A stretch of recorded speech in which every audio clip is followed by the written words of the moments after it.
Thank you, sir. Thank you, Senator Tribble. Senator Gore. Thank you very much, Mr. Chairman, and I would like to thank you and commend you for calling this hearing. Because my wife has been heavily involved in the evolution of this issue, I have gained quite a bit of familiarity with it, and I've really gained an education in what is involved. The two most important things I've learned, which have changed my initial attitude to this whole concern, are, number one, the proposals made by those concerned about this problem do not involve a government role of any kind whatsoever. They're not asking for any form of censorship or regulation of speech in any manner, shape, or form. What they are asking for is whether or not the music industry can show some self-restraint and working together in a manner similar to that used by the movie industry, whether or not they can come up with a voluntary guide system for parents who wish to exercise what they believe to be their responsibilities to their children, to try to prevent their children from being exposed to material that is not appropriate for them. The second thing I've learned over the past several months is that the kind of material in question is really very different from the kind of material which has caused similar controversies in past generations. It really is very different, and I think those who have not become familiar with this material will realize that fact when they see some of the examples that involve extremely popular groups that get an awful lot of play, some of the most popular groups around now. I was interested when the hearing was first announced to have the opportunity to ask the heads of the record companies whether or not they felt some responsibility. I am told by staff that every single one of the chief executive officers invited to participate chose to decline that invitation. I fully understand that, but I wanted to note that fact for the record, and I think that they should take a look at what their companies are doing and just ask themselves as human beings whether or not this is the way they want to spend their lives, if this is the way they want to earn a living, if this is the kind of contribution they want to make to the society in which we live. No one's proposing or contemplating the government answering that question for them. But as citizens of this country, it seems to me we have the right to ask them whether or not they wish to answer the question, and I hope that they will. Thank you, Mr. Chairman. Senator Gore, thank you very much. I want to point out that I have received a letter from Mr. Robert McConnell, Vice President of CBS, stating that he received the invitation to appear here too late to prepare his testimony, and that he is very interested in the hearings and would be willing to appear at some later hearing. Senator Rockefeller. Senator Gorton. Thank you, Mr. Chairman. I'm here to hear the witnesses, and I do not need to hold us off any further by any opening statement. The first witness is Senator Paula Hawkins, who has joined us here at the committee's desk. Senator Hawkins, delighted to have you here. I commend you, Mr. Chairman, and the committee for holding this all-important hearing. As chairman of the Children, Family, Drug, and Alcoholism Subcommittee, this is a subject that I am very familiar with. The wealth of a nation is measured by its children. We decided as a committee in the last 18 months to hold hearings discussing the role of the media in drug abuse and prevention and education. There we learned that by the 4th grade, children have already decided whether or not to take drugs. We asked the question, does the media behave responsibly in portraying values to our children? In the second hearing, the issue of alcohol advertising in the broadcast media, we weighed heavily the First Amendment considerations involved when the media portray behavior which many Americans find objectionable. Today, we're raising the question, how far should society go to keep young children from being exposed to images and words which may run counter to parents' values and beliefs in decency? It's the parent we blame if the child gets on drugs. It's the parent we blame if the child commits suicide. It's the parent we blame if the child burns down a building. Just how much guilt can we place on these parents without giving them some assistance? And as Senator Gore has so eloquently stated, it's been 30 years since Elvis first shook his hips on the Ed Sullivan Show, and here we are talking about the content of rock music and its presentation in records, on album covers, and advertising, concerts, and in rock video. Much has changed since Elvis' seemingly innocent times. Subtlety, suggestions, and innuendo have given way to overt expressions and descriptions of often violent sexual acts, drug taking, and flirtations with the occult. The record album covers, to me, are self-explanatory. And I'd like to show just a sampling of a record cover.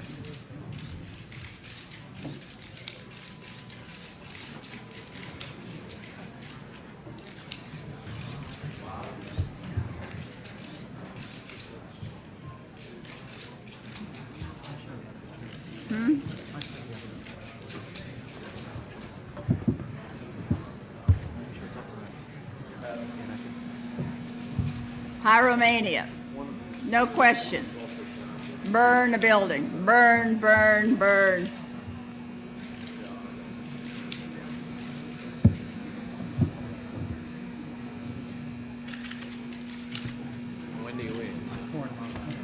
Porn rock.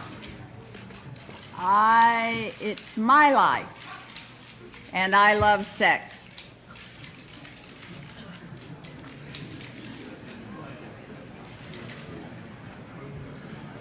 With obviously a lot of fire and chains and other objectionable tools of gratification in some twisted minds. There is no question about the message, and I still hear art is art, and in America, artists are supposed to be free to express themselves. And who has the responsibility to answer that question? Parents? The music industry? The government? I speak as a legislator, I speak as a parent, a veteran who has brought up 3 children through adolescence. I know the temptations dangled in front of teenagers, and I know the frustrations parents experience all through this process. The sense of hopelessness when you get the feeling your child won't listen to you. There is in these times often a need to look to a force outside yourself for help. The question we must ask is, should the force be the government? And that's what this. Thank you, Mr. Chairman. We would like to thank you and the committee for the opportunity to testify before you. If you could speak directly into the microphone. Thank you. Before I begin, I would like to introduce the president of the PMRC, Pam Hauer, and our treasurer, Sally Nevius. The Parents Music Resource Center was organized in May of this year by mothers of young children who are very concerned by the growing trend in music toward lyrics that are sexually explicit, excessively violent, or glorify the use of drugs and alcohol. Our primary purpose is to educate and inform parents about this alarming trend, as well as to ask the industry to exercise self-restraint. It is no secret that today's rock music is a very important part of adolescents and teenagers' lives. It always has been, and we don't question their right to have their own music. We think that's important. They use it to identify and give expression to their feelings, their problems, their joys, sorrows, loves, and values. It wakes them up in the morning, and it's in the background as they get dressed for school. It's played on the bus. It's listened to in the cafeteria during lunch. It's played as they do their homework. They even watch it on MTV now. It's danced to at parties and puts them to sleep at night. Because anything that we're exposed to that much has some influence on us, we believe that the music industry has a special responsibility as the message of songs goes from the suggestive to the blatantly explicit. As Ellen Goodman states in her recent column, Rock Ratings, and I quote, "The outrageous edge of rock and roll has shifted its focus from Elvis's pelvis to the saw protruding from Blackie Lawless's codpiece on a W.A.S.P album. Rock lyrics have turned from I can't get no satisfaction to I'm going to force you at gunpoint to eat me alive," end quote. The material we're concerned about cannot be compared with Louie Louie, Cole Porter, Billie Holiday, etc. Cole Porter's The Birds Do It, The Bees Do It can hardly be compared with W.A.S.P, I F-U-C-K like a beast. There is a new element of vulgarity, violence, and brutality to women that is unprecedented. While a few outrageous recordings have always existed in the past, the proliferation of songs glorifying rape, sadomasochism, incest, the occult, and suicide by a growing number of bands illustrates this escalating trend that is alarming. Some have suggested that the records in question are only a minute element in this music. However, these records are not few and have sold millions of copies. Like Prince's Darling Nikki, about masturbation, sold over 10 million copies. Judas Priest, the one about forced oral sex at gunpoint, has sold over 2 million copies. Quiet Riot, Mental Health has some songs about explicit sex, over 5 million copies. Mötley Crüe, Shout at the Devil, which contains violence and brutality to women, over 2 million copies. Some say there's no cause for concern. We believe there is. Teen pregnancies and teenage suicide rates are at epidemic proportions today. The Nedeker report states that in the USA, we have the highest teen pregnancy rate of any developed country. 96 out of 1,000 teenage girls become pregnant. Rape is up 7% in the latest statistics, and the suicide rates of youth between 16 and 24 has gone up 300% in the last 3 decades, while the adult level has remained the same. There certainly are many causes for these ills in our society, but it's our contention that the pervasive messages aimed at children which promote and glorify suicide, rape, sadomasochism, and so on have to be numbered among the contributing factors. Some rock artists actually seem to encourage teen suicide. Ozzy Osbourne sings Suicide Solution. Blue Oyster Cult sings Don't Fear the Reaper. AC/DC sings Shoot to Thrill. Just last week in Center Point, a small Texas town, a young man took his life while listening to the music of AC/DC. He was not the first. Now that more and more elementary school children are becoming consumers of rock music, we think it's imperative to discuss this question. What can be done to help parents who want to protect their children from these messages if they want to?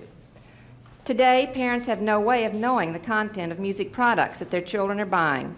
While some album covers are sexually explicit or depict violence, many others give no clue as to the contents. One of the top tunes today is Morris Day and the Time, Jungle Love. If you go to buy the album Ice Cream Castles to get Jungle Love, you also get If the Kid Can't Make You Come, Nobody Can, a sexually explicit song. The pleasant cover picture of the members of the band gives no hint that it contains material that's not appropriate for young consumers. Our children are faced with so many choices today. What is available to them through the media is historically unique. The Robert Johnson study on teen environments state that young people themselves often feel that they have A, too many choices to make, B, too few structured means for arriving at decisions, and C, too little help to get there. We believe something can be done, and Tipper Gore will discuss a possible solution. Thank you. Thank you, Mrs. Baker. Mrs. Gore? Thank you, Mr. Chairman. We are asking the recording industry to voluntarily assist parents who are concerned by placing a warning label on music products inappropriate for younger children due to explicit sexual or violent lyrics. The Parents Music Resource Center originally proposed a categorical rating system for explicit material. After many discussions with the record industry, we recognize some of the logistical and economic problems and have adjusted our original suggestions accordingly. We now propose one generic warning label to inform consumers in the marketplace about lyric content. The labels would apply to all music. We have asked the record companies voluntarily label their own products and assume responsibility for making those judgments.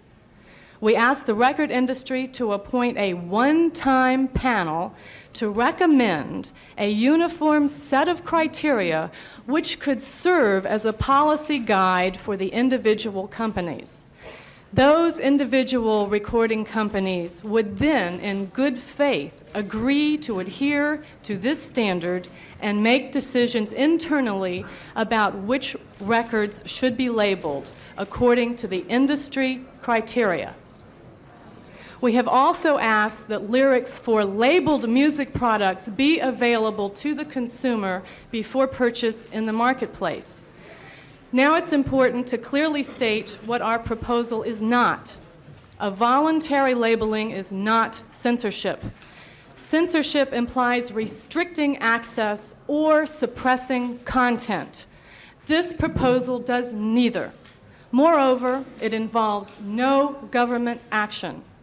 Voluntarily labeling in no way infringes upon First Amendment rights.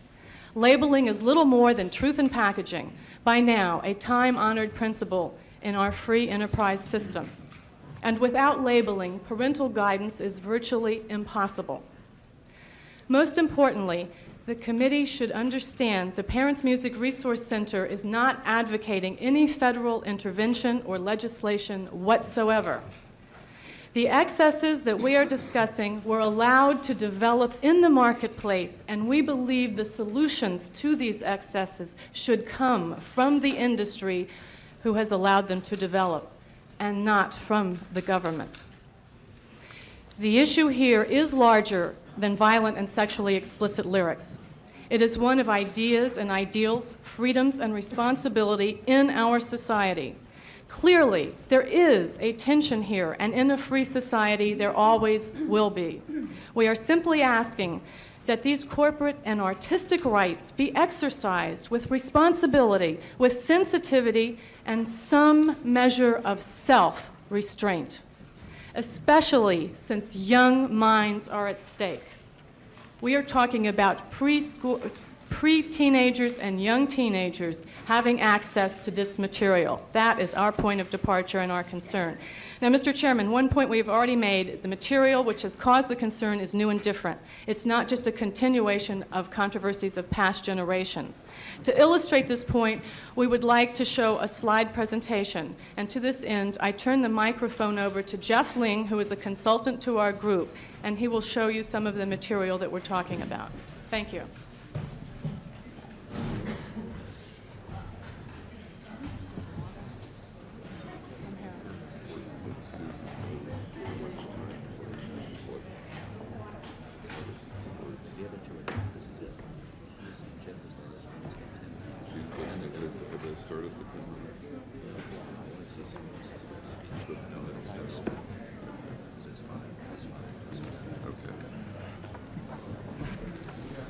Mr. Lang?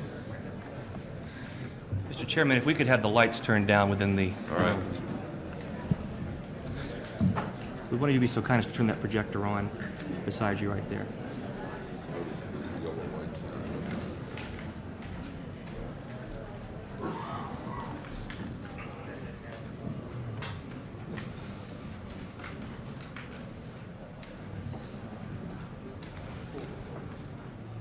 We've moved the screen. If you can just focus that for me as well, that little knob right there. Thank you.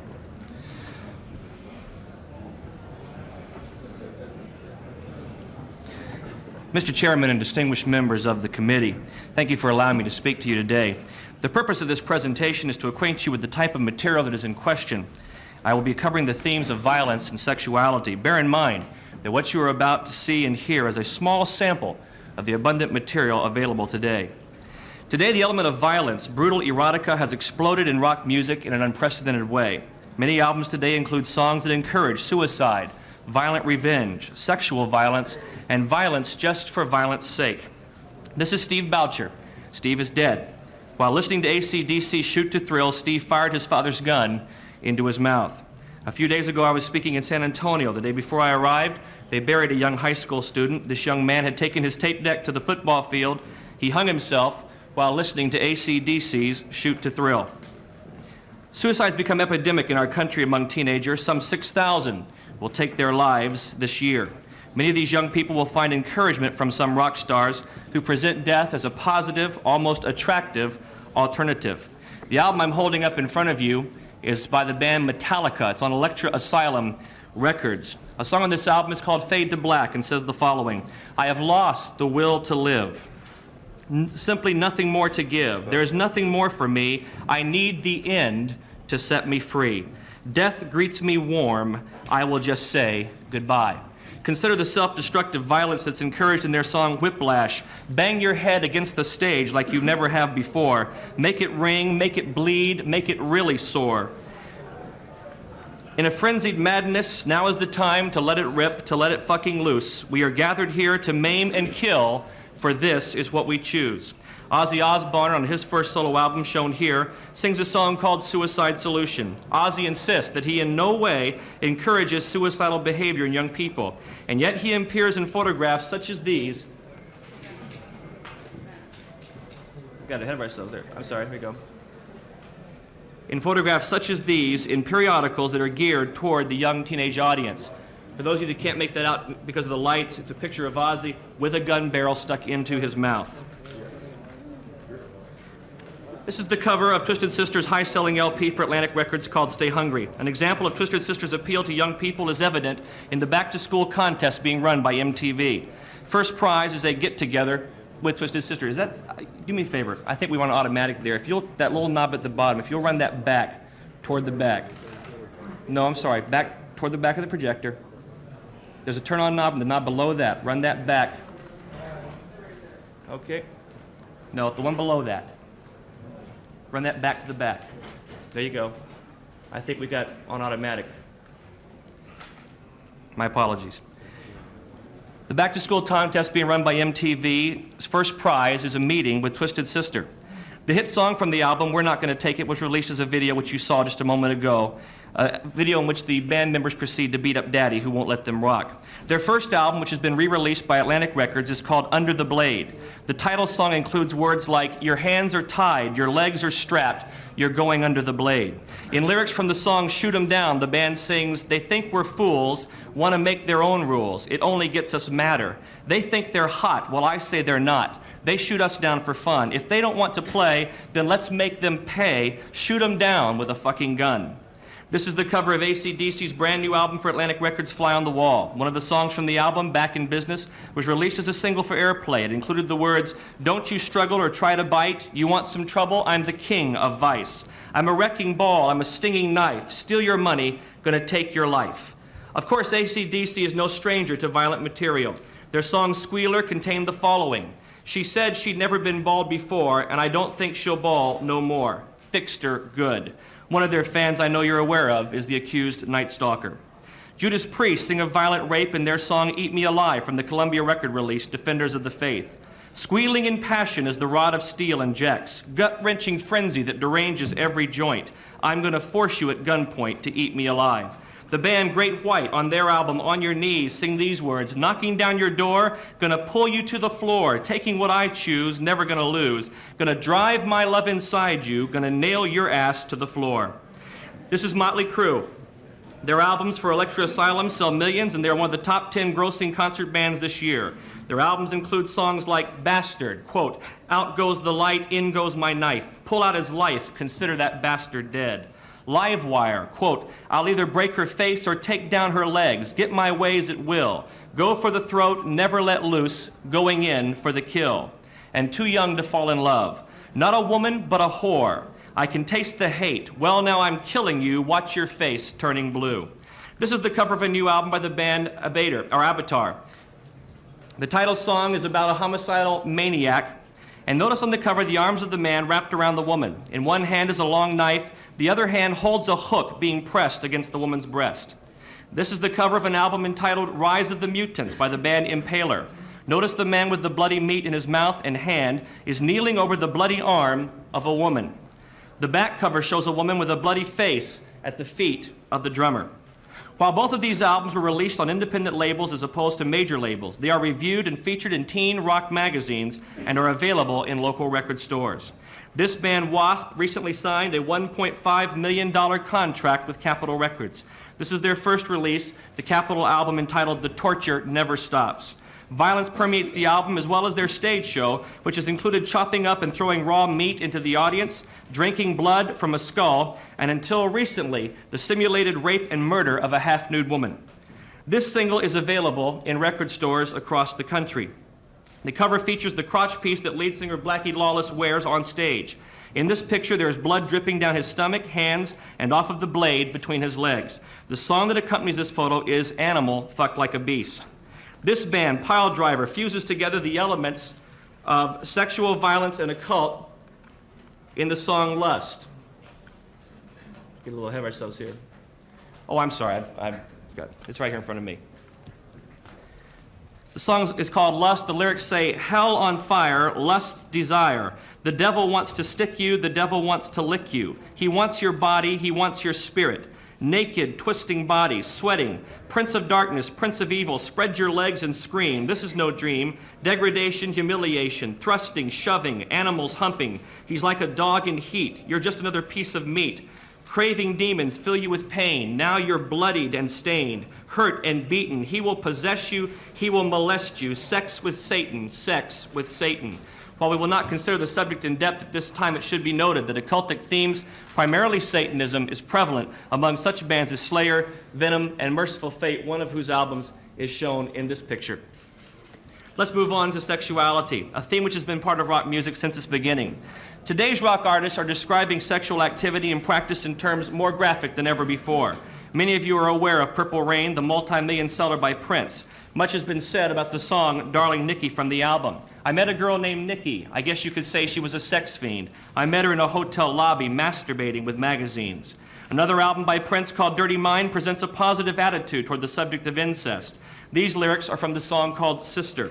I was only 16, but I guess that's no excuse. My sister was 32 and kind of alone. My sister never made love to anyone but me. Incest is everything it's said to be.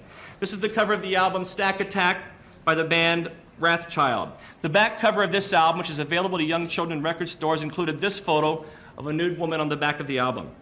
Songs include Sweet Surrender, quote, I lick my lips and make advances, you lay on down and let me in. But you can't fight, you've got no choice. I'll take you down and rub my cream in.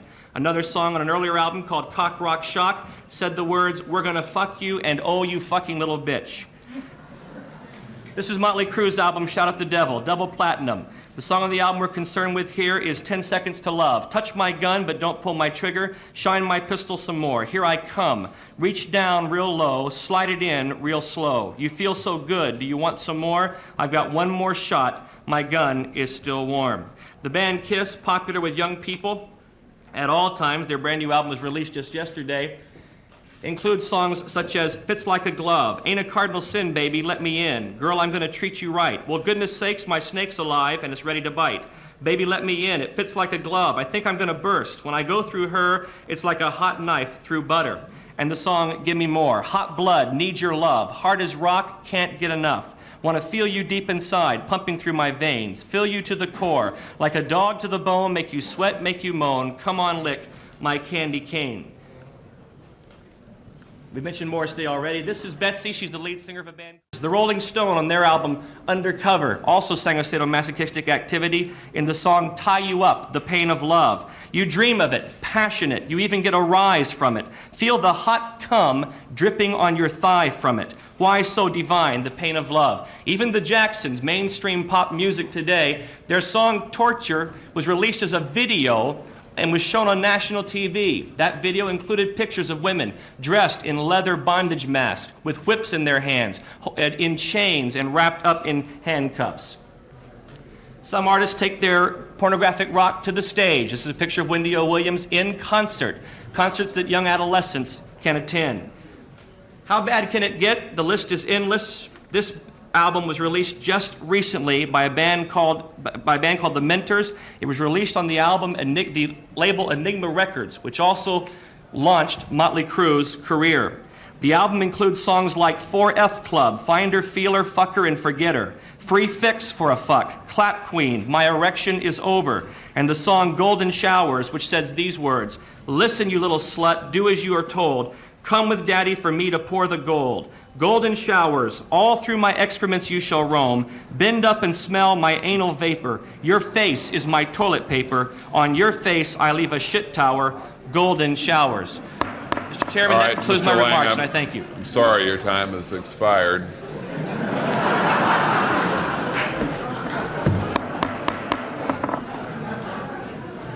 If we could have the lights on, please.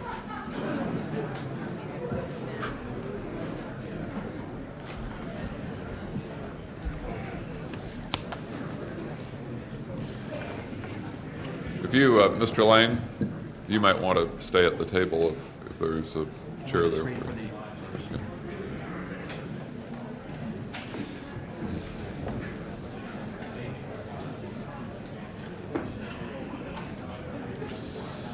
Mrs. Gore, let me begin by asking you. You have children, I understand. Yes, I do. 4 children, 12, 8, 6, and 2. Well, the 12-year-old, does the 12-year-old buy records? Yes, she does, and she's been buying them since she was 7, 8. Not a lot, but occasionally. Do you have any way of knowing what's on the records that she buys? No, I don't have any way of knowing that now. There is nothing on the face of the album which would notify you if the record has pornographic material or material glorifying violence? No, there is nothing that would suggest that to me at this time. And it would be unrealistic, wouldn't it, for a parent to go into the record store and play the record in its entirety to find out what the words are? Well, it is. Normally, you're not allowed to open a record and play it until after you've purchased it.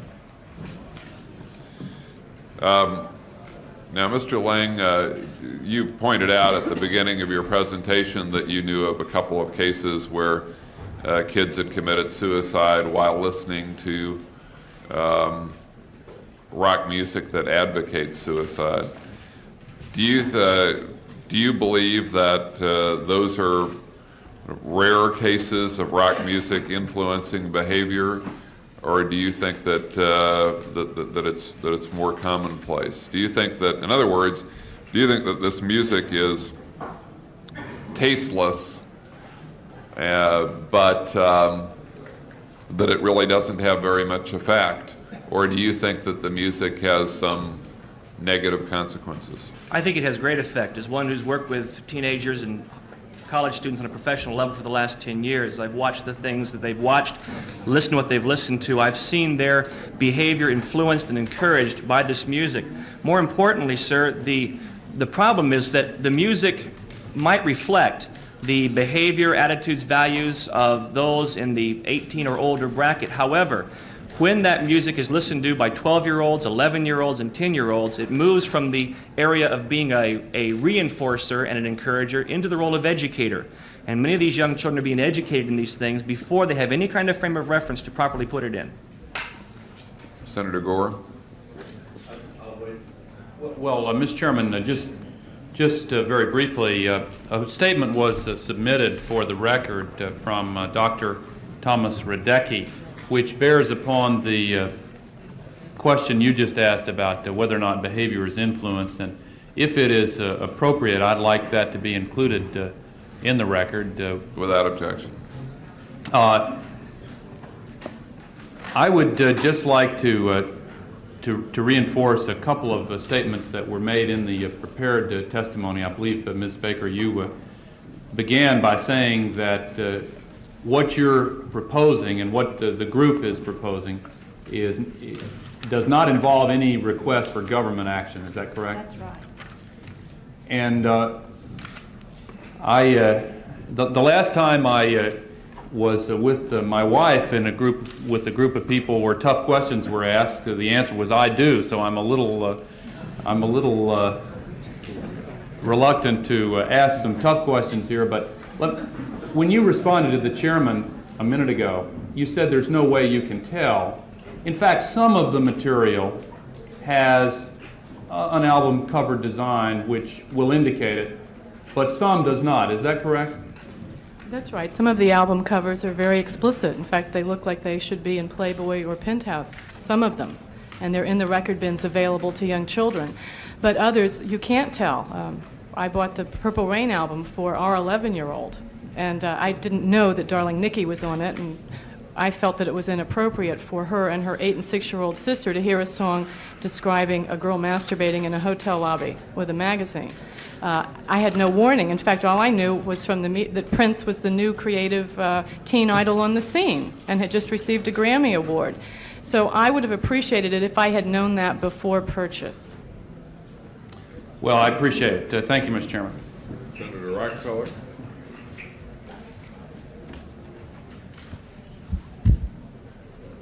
It doesn't make any difference to me who answers this question, but there's a difference. For example, I thought that the presentation that your particular panel made was much more to the point than the previous presentation, because it was not only graphic, shocking, but there wasn't any question as to where was there a line. Now, at some point in all of this, there's a question, I suppose, as to where the line is. If something is graphic, does that cross the line? Does it have to be explicit? Where in your discussions with record companies, and 80%, I understand, of the output with respect to companies have agreed to conform to the labeling principle, where should the line be drawn as to what is in the area of fantasy, which is disturbing to a parent, and yet is not in some ways as dangerous, but then on the other hand, something which is graphic and explicit and which is clearly dangerous and which clearly undermines the vulnerable, unformed values of still unformed minds. One can't stop everything. The companies, you're saying, are going to have to make the judgment. In your conversations with them, how do they define the line that should not be crossed?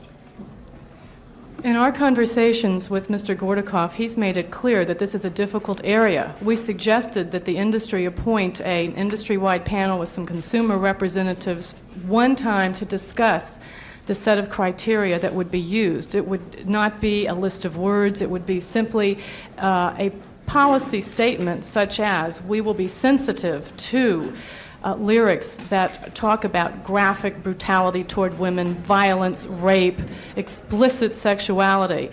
We believe that the record companies and those individuals within those companies are best left to make those subjective decisions. There will always be areas of gray, but what we want from them is an affirmation that they will be sensitive to this concern as they individually apply a warning label within their individual companies. We need for them to be able to get together and say, we'll do this in good faith, we'll go back to our individual companies, we'll make those subjective decisions and judgments ourselves. That's what we are asking them to do. Why is it, do you think, had they been planning on doing this before you all approached them? I mean, this business has been going on, MTV and all the rest of it, for some time now. I don't know how long you all have been in existence, but the problem is bad and apparently getting worse. It is the sort of the terror that exists on the part of a parent and the whole question of what is it that my child is learning and seeing, that is with us every day. Was this simply the result of your conversations with them that they suddenly agreed to decide to do some labeling? Senator, over a year and a half ago, the National PTA passed a resolution and wrote to the music industry, the recording industry, asking them to label sexually explicit, violent, profane, or material that encouraged the use of drugs and alcohol. And that, as far as I know, got no response from the industry, but there have been calls for this sort of thing. Some, very few, but some albums have been labeled as objectionable to some people. So there has been a little bit of this done in the industry in the past, but it's been very small, and our hope is that there would be a uniform application across the board in the recording industry to give parents and consumers warning when explicit, blatant, violent material is in the album or any music product. Those companies which are declining to go along with labeling, which I take to be about 20% of the volume, what are they giving as reasons for not going along? We have not had direct conversations with them. We've been speaking with Stanley Gordakoff, who's head of the Recording Industry Association of America, and he represents the majority of companies that produce the majority of records, and so I couldn't speak to that.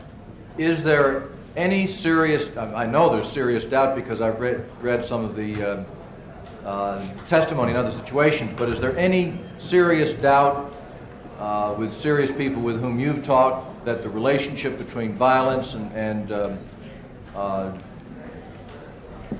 disturbing tendencies and occurrences among young people and the proliferation of this type of material that we've seen this morning, is there any serious doubt that there isn't a direct relationship between those two? Are there some who would argue that you're simply trying to suppress First Amendment rights and Well, you're missing the point?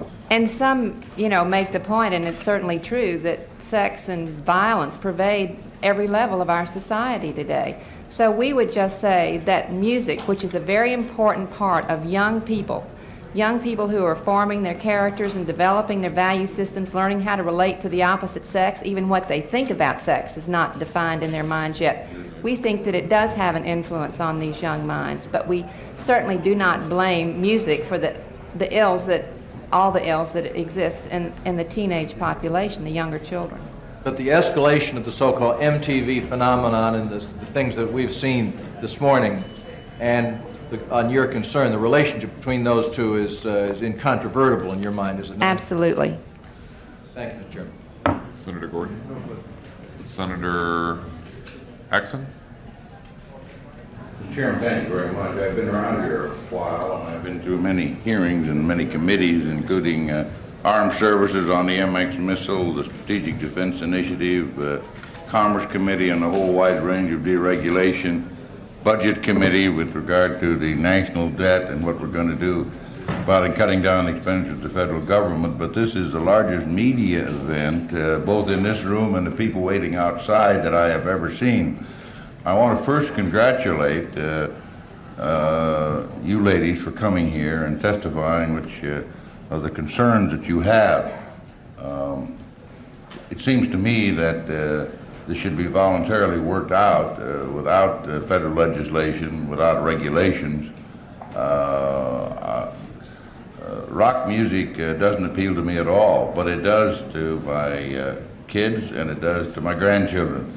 Therefore, I agree generally with the thesis that's been brought forth here this morning, that the arts, even though that term might be used loosely, the way I view it, one of the things that I find it most difficult to do is to impose upon others what my particular beliefs are, whether those beliefs be to my children or my grandchildren.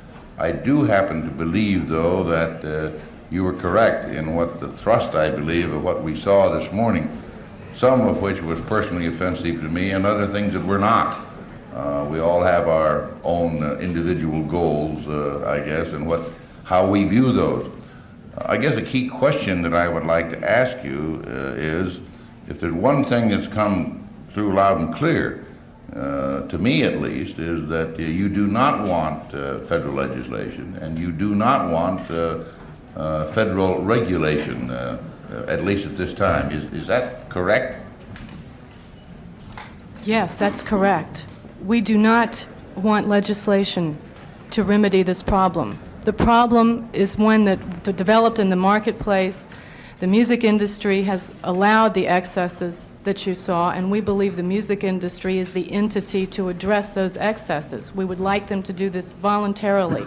We propose no legislative solution whatsoever. When you say legislation, do you also include the term that I use, regulation? Yes. federal regulation? Yes. Well, given that, and given, I think, what I've tried to put forth as my feelings on this, Mr. Chairman, I suppose it's nice to have these hearings and discuss these things, because I think it is a concern. But I wonder, Mr. Chairman, if we're not talking about federal regulation and we're not talking about federal legislation, what is the reason for these hearings in front of the Commerce Committee? Can anyone answer that? I didn't schedule these hearings. I'm glad to be here to take part in them. But sometimes I wonder why these media events are scheduled and for what possible reason. Well, I think if we're not being asked to do anything about it. Yeah. No, I think that the point is that there are problems that exist in the country that are not necessarily solved by legislation or by regulation.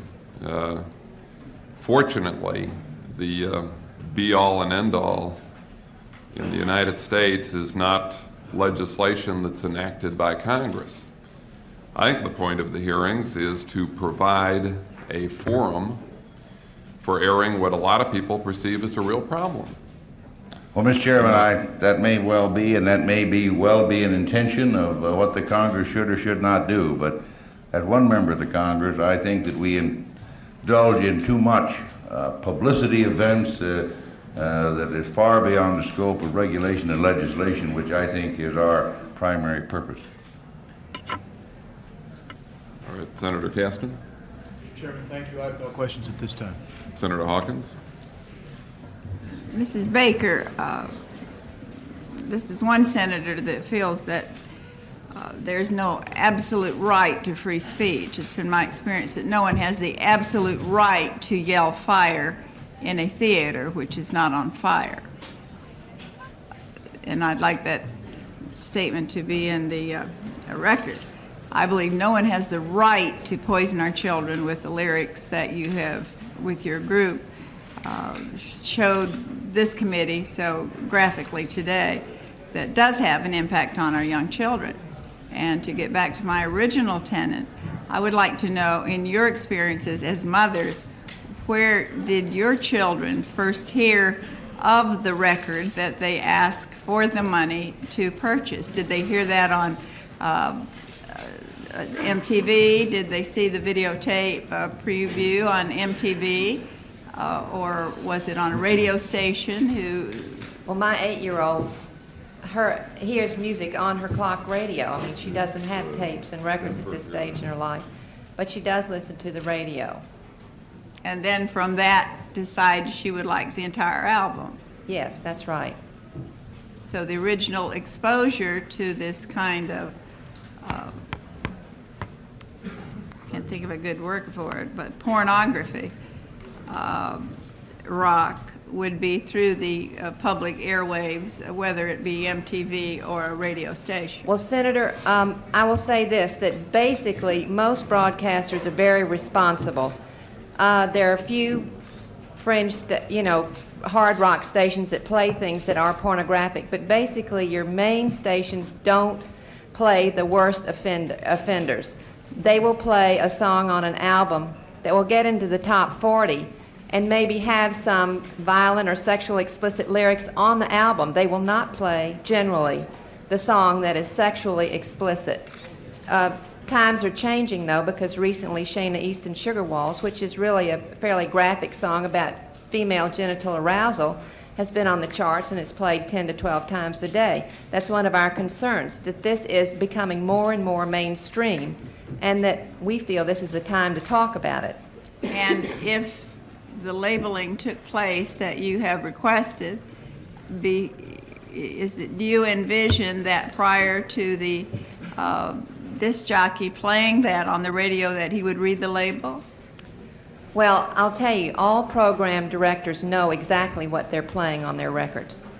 They don't need a label to know that. That's part of their business and that's part of their job, and they know exactly what they're playing on. So I would say that it's not going to be a help for the program directors and DJs. It's going to be a help for parents. We're the ones that need the information. Those in the business know.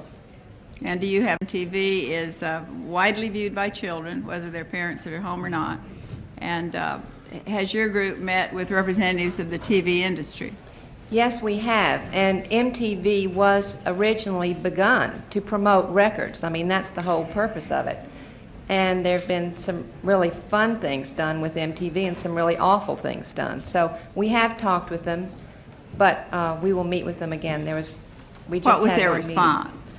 Well, their response was that they already had standards in place.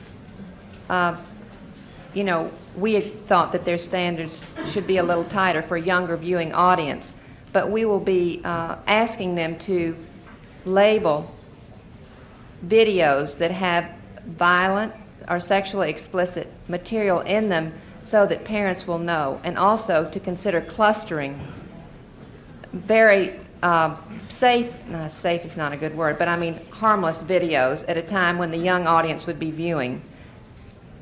So that would be our suggestion to them. And when are you meeting with them again? Well, in the near future. Thank you. Thank you very much for being here. I know that for all of you, it was not the most pleasant of experiences to read some of the lyrics in public, but it was very helpful, and I appreciate your attendance. John Denver is on the witness list. He has had to leave the hearing room for another engagement. He plans to be back. So the next witness will be Mr. Frank Zappa.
Mr. Zappa, thank you very much for being with us. Please proceed. Okay, my name is Frank Zappa. This is my attorney, Larry Stein, from Los Angeles. Can you hear me? If you could speak very directly and clearly into the microphone, I'd appreciate it. Okay, my name is Frank Zappa. This is my attorney, Larry Stein. The statement that I prepared that I sent you 100 copies of is 5 pages long, so I have shortened it down, and I'm going to read a condensed version of it. Certain things have happened. I've been listening to the event in the other room, and I've heard some conflicting reports as to whether or not people in this committee want legislation. I understand that Mr. Hollings does from his comments. Is that correct?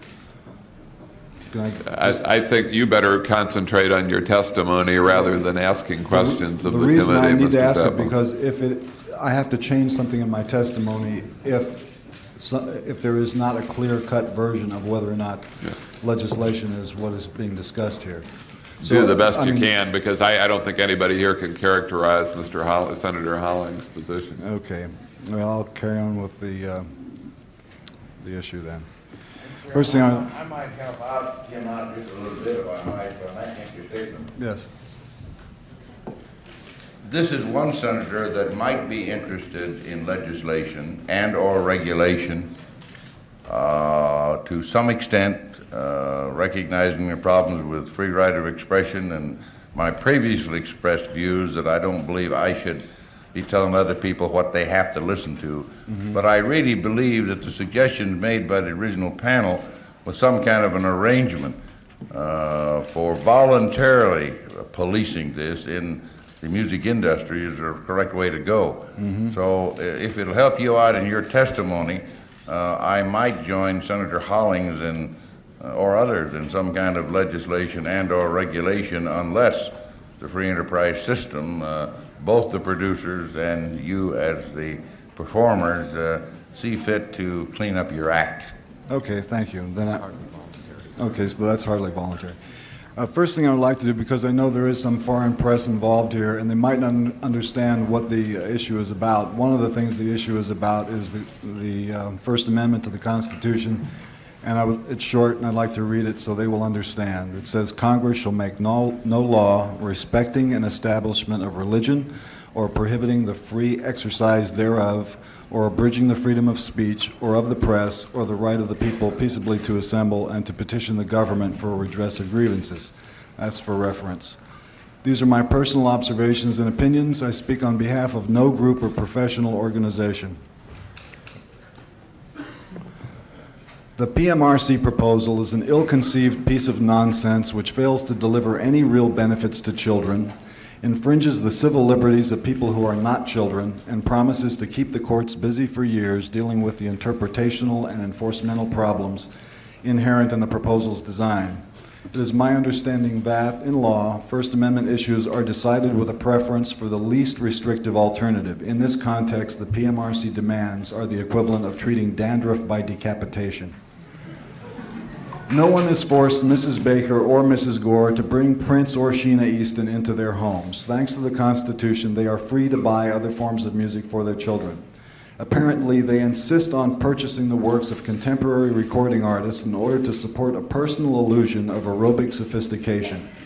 Ladies, please be advised, the $8.98 purchase price does not entitle you to a kiss on the foot from the composer or performer in exchange for a spin on the family Victrola. Taken as a whole, the complete list of PMRC demands reads like an instruction manual for some sinister kind of toilet training program to housebreak all composers and performers because of the lyrics of a few. Ladies, how dare you? The ladies' shame must be shared by the bosses of the major labels who, through the RIAA, chose to bargain away the rights of composers, performers, and retailers in order to pass H.R. 2911, the blank tape tax. A private tax levied by an industry on consumers for the benefit of a select group within that industry. Is this a consumer issue? You bet it is. The major record labels need to have H.R. 2911 whiz through a few committees before anybody smells a rat. One of them is chaired by Senator Thurman. Is it a coincidence that Mrs. Thurman is affiliated with the PMRC? I can't say she's a member because the PMRC has no members. Their secretary told me on the phone last Friday that the PMRC has no members, only founders.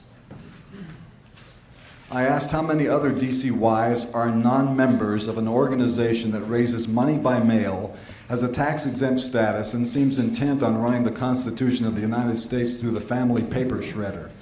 I asked her if it was a cult. Finally, she said she couldn't give me an answer and that she had to call their lawyer. While the wife of the Secretary of Treasury recites, "Gonna drive my love inside you," and Senator Gore's wife talks about bondage and oral sex at gunpoint on the CBS Evening News, people in high places work on a tax bill that is so ridiculous, the only way to sneak it through is to keep the public's mind on something else. Porn rock. Is the basic issue morality? Is it mental health? Is it an issue at all? The PMRC has created a lot of confusion with improper comparisons between song lyrics, videos, record packaging, radio broadcasting, and live performances. These are all different mediums, and the people who work in them have a right to conduct their business without trade-restraining legislation whipped up like an instant pudding by the wives of Big Brother. Is it proper that the husband of a PMRC non-member founder person sits on any committee considering business pertaining to the blank tape tax or his wife's lobbying organization? Can any committee thus constituted find facts in a fair and unbiased manner? This committee has three that we know about: Senator Danforth, Senator Packwood, and Senator Gore. For some reason, they seem to feel there is no conflict of interest involved. Children in the vulnerable age bracket have a natural love for music. If, as a parent, you believe they should be exposed to something more uplifting than sugar walls, support music appreciation programs in schools. Why haven't you considered your child's need for consumer information? Music appreciation costs very little compared to sports expenditures. Your children have a right to know that something besides pop music exists. It is unfortunate that the PMRC would rather dispense governmentally sanitized heavy metal music than something more uplifting. Is this an indication of PMRC's personal taste, or just another manifestation of the low priority this administration has placed on education for the arts in America? The answer, of course, is neither. You can't distract people from thinking about an unfair tax by talking about music appreciation. For that, you need sex, and lots of it. The establishment of a rating system, voluntary or otherwise, opens the door to an endless parade of moral quality control programs based on things certain Christians don't like. What if the next bunch of Washington wives demands a large yellow J on all material written or performed by Jews in order to save helpless children from exposure to concealed Zionist doctrine? Record ratings are frequently compared to film ratings. Apart from the quantitative difference, there is another that is more important. People who act in films are hired to pretend. No matter how the film is rated, it won't hurt them personally. Since many musicians write and perform their own material and stand by it as their art, whether you like it or not, an imposed rating will stigmatize them as individuals. How long before composers and performers are told to wear a festive little PMRC armband with their scarlet letter on it? Bad facts make bad law, and people who write bad laws are, in my opinion, more dangerous than songwriters who celebrate sexuality. Freedom of speech, freedom of religious thought, and the right to due process for composers, performers, and retailers are imperiled if the PMRC and the major labels consummate this nasty bargain. Are we expected to give up Article 1 so the big guys can collect an extra $1 on every blank tape and 10 to 25% on tape recorders? What's going on here? Do we get to vote on this tax? I think that this whole matter has gotten completely blown out of proportion, and I agree with Senator Exxon that there is a very dubious reason for having this event. And I also agree with Senator Exxon that you shouldn't be wasting time on stuff like this, because from the beginning I have sensed that it is somebody's hobby project. Now, I've done a number of interviews on television, and people keep saying, can't you take a few steps in their direction? Can't you sympathize? Can't you empathize? I do more than that at this point. I've got an idea for a way to stop all this stuff and a way to give parents what they really want, which is information, accurate information as to what is inside the album without providing a stigma for the musicians who have played on the album or the people who sing it or the people who wrote it. And I think that if you listen carefully to this idea, that it might just get by all of the constitutional problems and everything else as far as I'm concerned. I have no objection to having all of the lyrics placed on the album routinely, all the time. But there is a little problem. Record companies do not own the right automatically to take these lyrics because they're owned by publishing companies. So just as all the rest of the PMRC proposals would cost money, this would cost money too, because the record companies would need, they shouldn't be forced to bear the cost of the extra expenditure to the publisher to print those lyrics. If you consider that the public needs to be warned about the contents of the records, what better way than to let them see exactly what the songs say? That way you don't have to put any kind of subjective rating on the record. You don't have to call it R, X, D, A, anything. You can read it for yourself. But in order for it to work properly, the lyrics should be on a uniform kind of a sheet. Maybe even the government could print those sheets. And maybe it should even be paid for by the government if the government is interested in making sure that people have consumer information in this regard.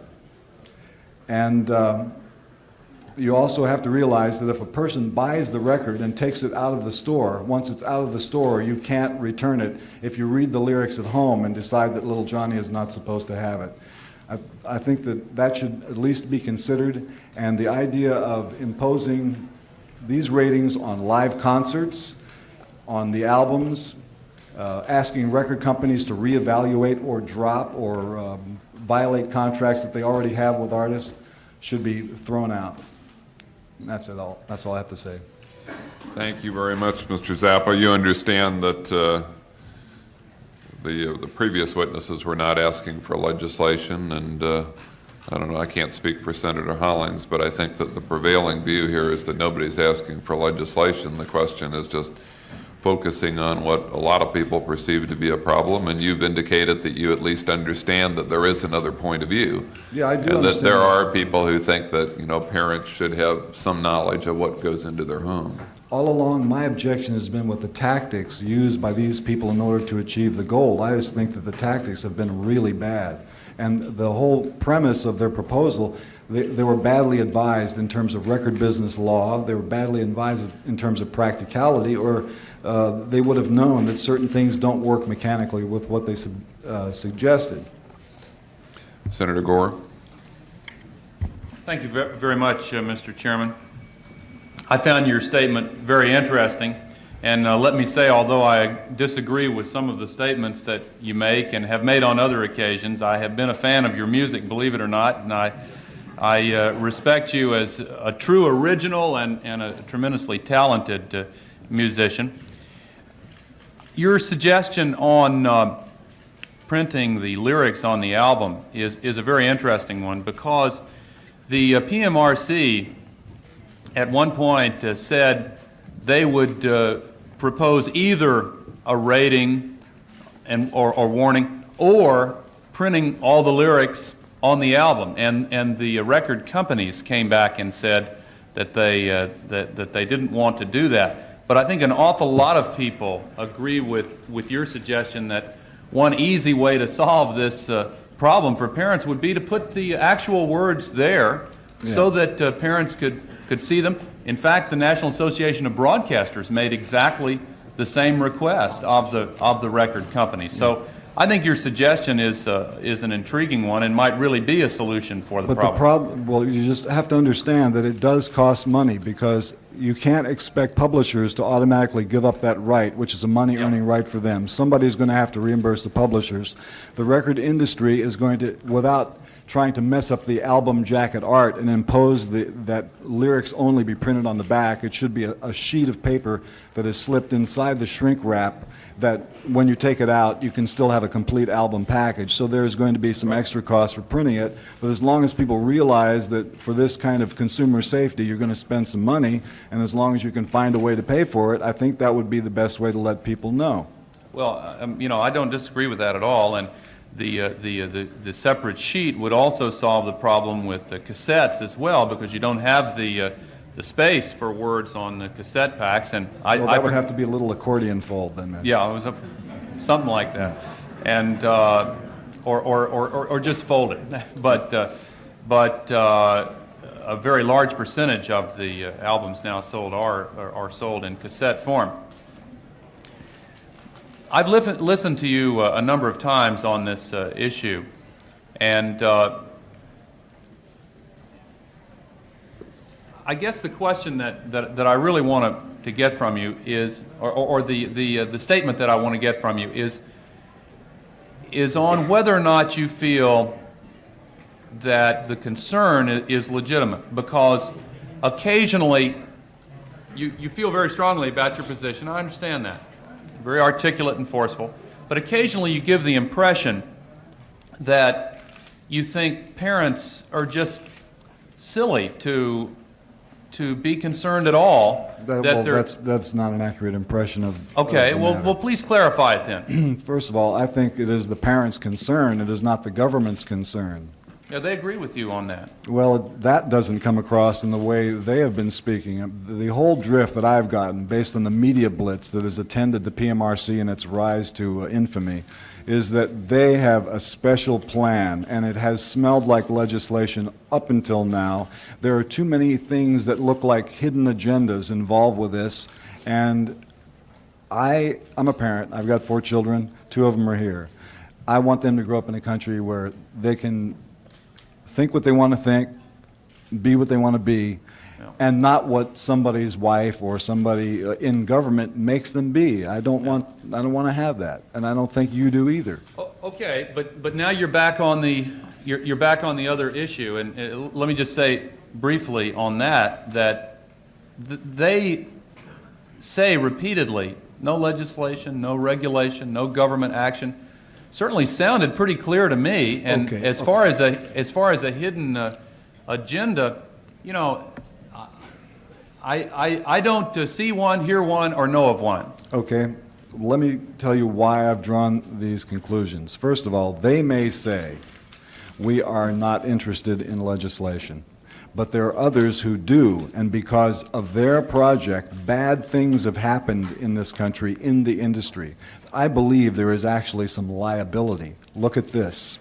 You have a situation where even if you go for the lyric printed thing in the record, because of the tendency among Americans to be copycats, one guy commits a murder, you get a copycat murder, now you got copycat censors. You've got a very bad situation in San Antonio, Texas right now, where they're trying to pass PMRC type individual ratings and attach them to live concerts, with the mayor down there trying to make a national reputation by putting San Antonio on the map as the first city in the United States to have these regulations, against the suggestion of the city attorney who says, I don't think this is constitutional. But, you know, there's this fervor to get in and do even more, even more.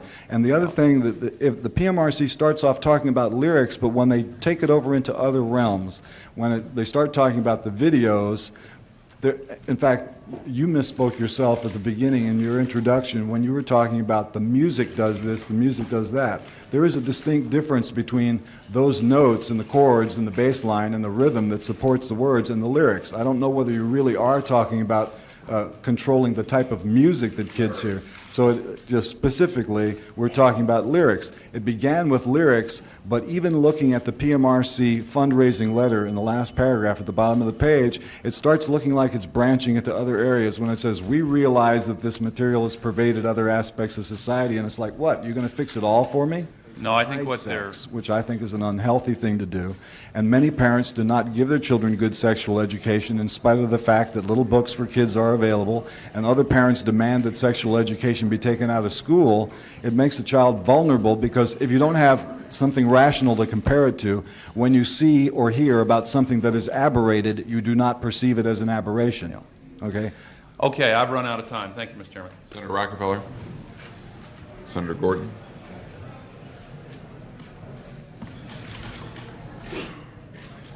Mr. Zappa, I am astounded at the courtesy and soft-voiced nature of the comments of my friend, the senator from Tennessee. I can only say that I found your statement to be boorish, incredibly and insensitively insulting to the people who were here previously.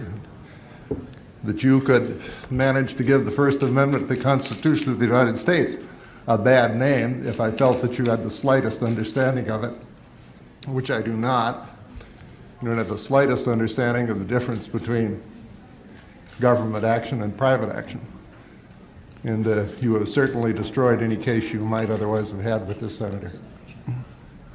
Thank you, Mr. Chairman. Is this private action? Mr. Chairman, thank you very much. Not alone say that I was surprised Senator Gore knew and liked your music. I must confess that I've never heard any of your music to my knowledge. I would be more than happy to recite my lyrics to you. Can we forego that? You probably never heard of the Mothers of Invention. I have heard of Glenn Miller and Mitch Miller. Did you ever perform with them? As a matter of fact, I took music lessons in grade school from Mitch Miller's brother. That's the first sign of hope we've had in this hearing.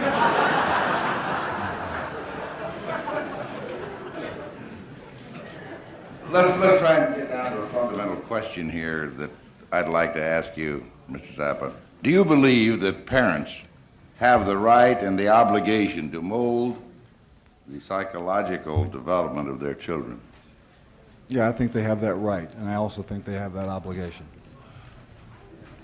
Do you see any extreme difficulty in carrying out those obligations for a parent by material falling into the hands of their children over which they have little or no control?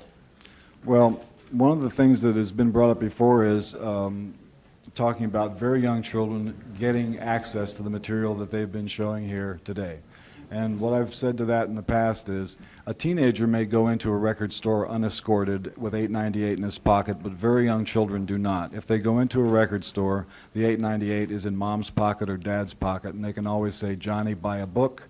They can say, Johnny, buy instrumental music. There's some nice classical music here for you. Why don't you listen to that? The parent can ask or guide the child in another direction, away from Sheena Easton, Prince, or whoever else you've been complaining about. There's always that possibility.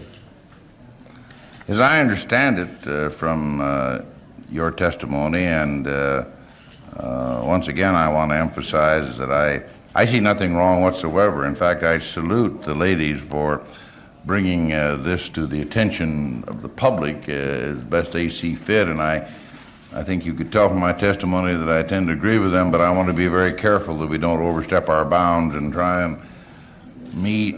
I emphasize once again telling somebody else what they should see. So I'm primarily worried about children. It seems to me from your statement that you have no obligation or no objection whatsoever to printing lyrics, if that would be legally possible, or from the standpoint of having the room to do that on records or tapes. Isn't that what you said? I think it would be advisable for two reasons. One, it gives people one of the things that they've been asking for. It gives them that type of consumer protection, because if you can read the English language and you can see the lyrics on the back, you have no excuse for complaint if you take the record out of the store. And also, I think that the record industry has been damaged, has been given a very bad rap by this whole situation, because it's been indicated, or people have attempted to indicate, that there is so much of this kind of material that people object to in the industry, that that's what the industry is. It is not that at all. Some of the albums that have been selected for abuse here are obscure. Some of them are already several years old, and I think that a lot of deep digging was done in order to come up with the song about the anal vapors, or whatever it was that they were talking about before. So if I understand you, you would be in support of printing the lyrics, but you are adamantly opposed to any kind of a rating system. Is that correct? I'm opposed to the rating system because, as I said, if you put a rating on the record, it goes directly to the character of the person who made the record. Whereas if you rate a film, a guy who is in the film has been hired as an actor, he's pretending, you rate the film, whatever it is, it doesn't hurt him. But whether you like what's on the record or not, the guy who made it, that's his art. And to stigmatize him is not fair. Well, likewise, if you're primarily concerned about the artists, is it not true that for many, many years we have had ratings of movies with indications as to the sexual content of movies, and that has been, as near as I can tell, a voluntary action on the part of the actors in the movies and the producers of the movie and the distributors? That seems to have worked reasonably well. What is wrong with that? Well, first of all, it replaced something that was far more restrictive, which was the Hayes office. And as far as that being voluntary, there are people who wish they did not have to rate their film. They still object to rating their films, but the reason the ratings go on is because if they're not rated, they won't get distributed or showed in theaters. So there is a little bit of pressure involved there. And, but still, there is no stigma on the person. The government does not require that. That's what the point I'm trying to make is. Yeah. And while I think these hearings should not have been held if we're not considering legislation or regulations at this time, I emphasized earlier that they might follow. I simply want to say to you that I suspect that unless the industry, quote, cleans up their act, and I use that, end quote, word again, there's likely to be legislation, and it seems to me that it would not be too far removed from reality or too offensive to anyone if you could follow the general guidelines, right, wrong, or indifferent, that are now in place with regard to the movie industry. Well, I would object to that. I think that, first of all, I believe it was you who asked the question of Mrs. Gore whether there was any other indication on the album as to the contents. And I would say that a buzzsaw blade between a guy's legs on the album cover is a good indication that it's not for little Johnny. I don't believe I answered that question, but the point that you've made is a good one, because if that should not go to little mind, I think there should be at least some minimal activity or attempt on the part of the producers and the distributors, and indeed possibly the performers, to see that that does not get to that little mind. Mr. Chairman, thank you very much. Hollings. Mr. Zappa, I apologize for coming back in late, but I'm just hearing the latter part of it. I hear that you say that perhaps we could print the words, and I think that's a good suggestion. But it is unfair to have it rated. Now, it's not considered unfair in the movie industry, and I want you to elaborate. I don't want to belabor you, but why is it unfair? I mean, it's accurate, isn't it? I mean... Well, I don't know whether it is accurate because they sometimes have trouble deciding how a film gets to be an X or an R or whatever, and you have two problems. One is the quantity of material, 325 films per year versus 25,000 four-minute songs per year, okay? You also have the problem that an album is a compilation of different types of cuts. If one song on the album is sexually explicit and all the rest of it sounds like Pat Boone, what do you get on the album? How are you going to rate it? You know, there are little technical difficulties here. And also you have the problem of having somebody in the position of deciding what's good, what's bad, what's talking about the devil, what's too violent, and, you know, and the rest of that stuff. But the point that I've made before is that when you rate the album, you're rating the individual because he takes personal responsibility for the music, and in the movies, the actors who are performing in the movie, it doesn't hurt them. Well, very good. I think the actual printing of the content itself is perhaps even better than reading. Let everyone else decide for themselves. I think you should leave it up to the parent because not all parents want to keep their children totally ignorant. Well, you and I would differ on what's ignorance and educated. I can see that, but no, I happen to think that you're very educated. I can't complain if it's there and they see what they're buying, and I think that would be a step in the right direction. But as Senator Exon has pointed out, whereby the primary movers here in this particular regard are not looking for legislation or regulations, that's our function. And to be perfectly candid with you, I would look for regulations, some kind of legislation, if it could be constitutionally accomplished, unless, of course, we have these initiatives from the industry itself. And I think your suggestion is a good one, that they print those words. That would go a long way to satisfying everyone's objections, I think. All we have to do is find out how it's going to be paid for. Good enough. Thank you, Mr. Chairman. Senator Hawkins. Yeah. You say you have 4 children? Yes. Pardon me? 4 children. 4 children. Have you ever purchased toys for those children? No, my wife does.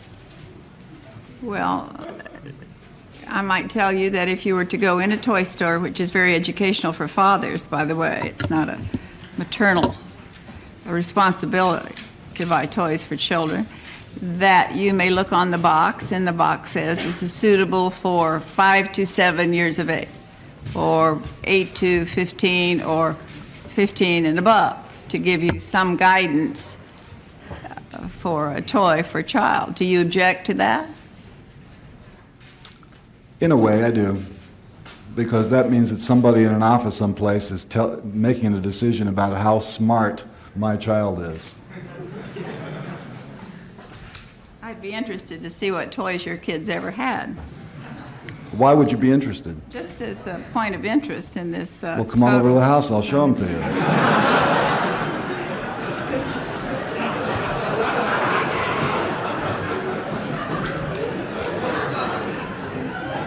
Really? I might do that. Have you ever do you make a profit from sales of rock records? Yes. So you do make a profit from Yes. sales of rock records? Mm-hmm. Thank you. I think that statement tells the story to this committee. Thank you. Mr. Zappa, thank you very much for your testimony. Thank you. Next witness is John Denver. We haven't gotten much on this one. Hey, you've got fair by the tail here, huh? See? We've had SDI hearings and marked up the HEW bill. It's 11:30 and you just get the third witness. No, let it out.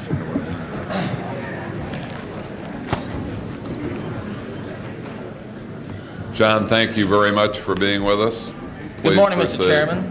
It's a great pleasure to be with you, and I apologize for running in and out. I seem to be testifying and briefing many people here in Capitol Hill today, and it causes the ingoing and outgoing. Honorable Chairman, members of the committee, ladies and gentlemen, it's a great honor and a privilege to appear before you this morning and to take advantage of the opportunity given me in our free society to speak my mind, to give voice to my opinions in a public forum in front of not only the leadership of our great country, but the press and the media, and through them all who might be listening around our country and around the world. I'm here to address the issue of a possible rating system in the recording industry, labeling records where excesses of explicit sex or graphic violence have occurred, and furthermore references to drugs and alcohol or the occult are included in the lyrics. These hearings have been called to determine whether or not the government should intervene to enforce this practice. Mr. Chairman, this would approach censorship. May I be very clear that I am strongly opposed to censorship of any kind in our society or anywhere else in the world. I've had in my experience 2 encounters with a sort of censorship. My song Rocky Mountain High was banned from many radio stations as a drug-related song. This was obviously done by people who'd never seen or been to the Rocky Mountains and also had never experienced the elation, the celebration of life, or the joy in living that one feels when he observes something as wondrous as the Perseid meteor shower. On a moonless and cloudless night, when there are so many stars that you have a shadow from the starlight. And you're out camping with your friends, your best friends, and introducing them to one of nature's most spectacular light shows for the very first time. Obviously a clear case of misinterpretation.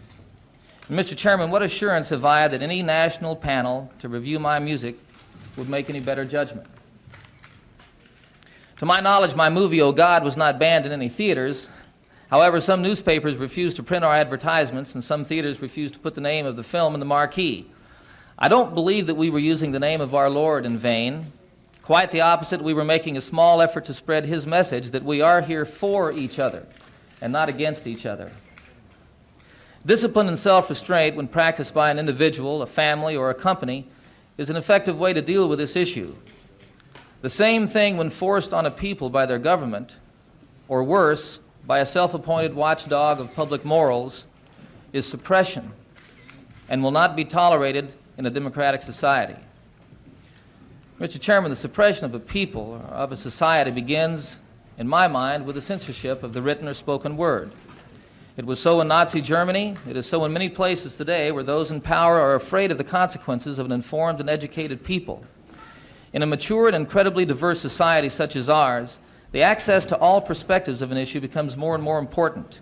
Those things which in our experience are undesirable generally prove to be unfurthering and sooner or later become boring.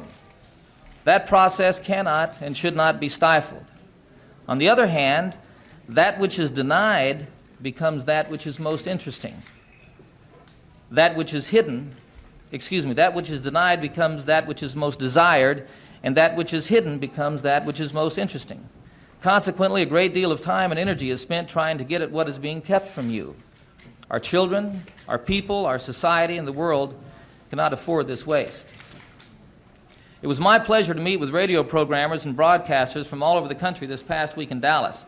They expressed their concern about this issue and the direction in which it seemed to be going. They also expressed their willingness to practice the discipline and self-restraint that I mentioned earlier, especially when they were given direction by their listeners. Now, I believe this to be true because they're in business to please their listening audience. I would like to acknowledge the PMRC for bringing this issue to the attention of not only our industry, but our government and our people. It is obvious that we are dealing with a real problem which warrants our concern. I would like to point out, however, that we address ourselves not to the problem, but to the symptoms.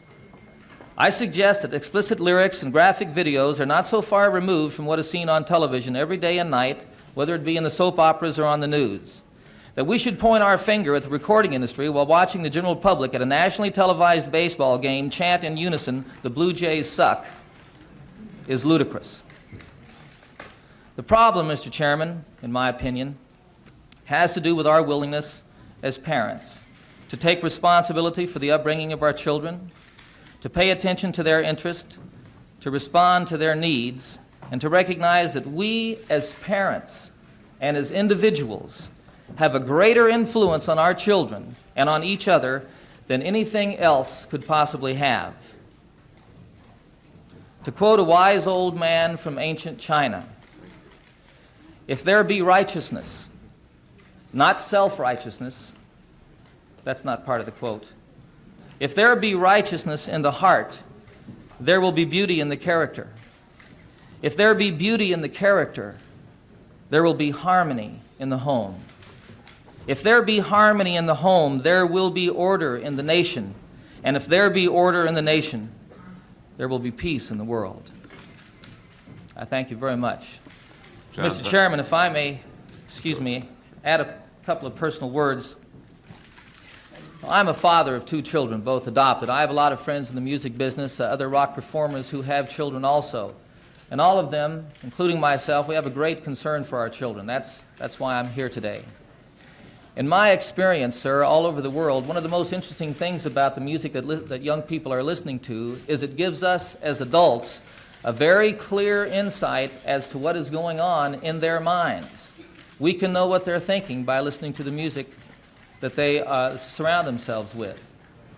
The people that I've had the opportunity to talk with, the troubled children, the teenagers who are considering suicide, what they express to me is a real frustration in their lives, an inability to communicate with their parents, an inability to understand or to envision any kind of a possible future because of the nuclear threat that we live under. They don't see things getting better economically. They don't see things getting better for the small businessman, for the small farmer. They do not see a future for themselves. It is my opinion that it is out of this that some young people put a gun into their mouths and pull the trigger. We can turn this around, sir. We can address the reality of a problem and not deal with just the symptoms and create not only a better world for our children, but for ourselves and all of humanity. We can end hunger. We can rid the world of nuclear weapons. We can learn to live together as human beings on a planet that travels through the universe, living the example of peace and harmony among all people. John, thank you very much for your excellent statement. On some selected records. In my opinion, this should be retracted. Since I seem to be the only person addressing this committee today who has been a direct target of accusations from the presumably responsible PMRC, I would like to use this occasion to speak on a more personal note and show just how unfair the whole concept of lyrical interpretation and judgment can be, and how many times this can amount to little more than character assassination. I have taken the liberty of distributing to you material and lyrics pertaining to these accusations. There were 3 attacks in particular which I would like to address. Accusation number 1. This attack was contained in an article written by Tipper Gore, which was given the form of a full page in my hometown newspaper on Long Island. In this article, Ms. Gore claimed that one of my songs, Under the Blade, had lyrics encouraging sadomasochism, bondage, and rape. The lyrics she quoted have absolutely nothing to do with these topics. On the contrary, the words in question are about surgery and the fear that it instills in people. Furthermore, the reader of this article is led to believe that the 3 lines she quotes go together in the song, when, as you can see from reading the lyrics, the first 2 lines she cites are an edited phrase from the 2nd verse, and the 3rd line is a misquote of a line from the chorus. That the writer could misquote me is curious, since we make it a point to print all our lyrics on the inner sleeve of every album. As the creator of Under the Blade, I can say categorically that the only sadomasochism, bondage, and rape in this song is in the mind of Ms. Gore. Accusation number 2. The PMRC has made public a list of 15 of what they feel are some of the most blatant songs lyrically. On this list is our song, We're Not Gonna Take It, upon which has been bestowed a V rating indicating violent lyrical content. You'll note from the lyrics before you that there is absolutely no violence of any type either sung about or implied anywhere in the song. Now, It strikes me that the PMRC may have confused our video presentation for this song with the meaning of the lyrics. It's no secret that videos often depict storylines completely unrelated to the lyrics of the song they accompany. The video for We're Not Gonna Take It was simply meant to be a cartoon with human actors playing variations on the Roadrunner Wile E. Coyote theme. Each stunt was selected from my extensive personal collection of cartoons. You'll note when you watch the entire video that after each catastrophe our villain suffers through, in the next sequence he reappears unharmed by any previous attack, no worse for the wear. By the way, I'm very pleased to note that the United Way of America has been granted a request to use portions of our We're Not Gonna Take It video in a program they are producing on the subject of the changing American family. They asked for it because of its, quote, lighthearted way of talking about communicating with teenagers, unquote. It is gratifying that an organization as respected as the United Way of America appreciates where we're coming from. I've included a copy of the United Way's request as part of my written testimony. Thank you, United Way. Accusation number 3. Last Tuesday, a public forum regarding the lyric controversy was held in New York. Among the panelists was Ms. Gore. Trying to stem the virtual tidal wave of anti-rating sentiment coming from the audience, Ms. Gore made the following statement, quote, I agree this is a small percentage of all music, thank goodness, but it's becoming more mainstream.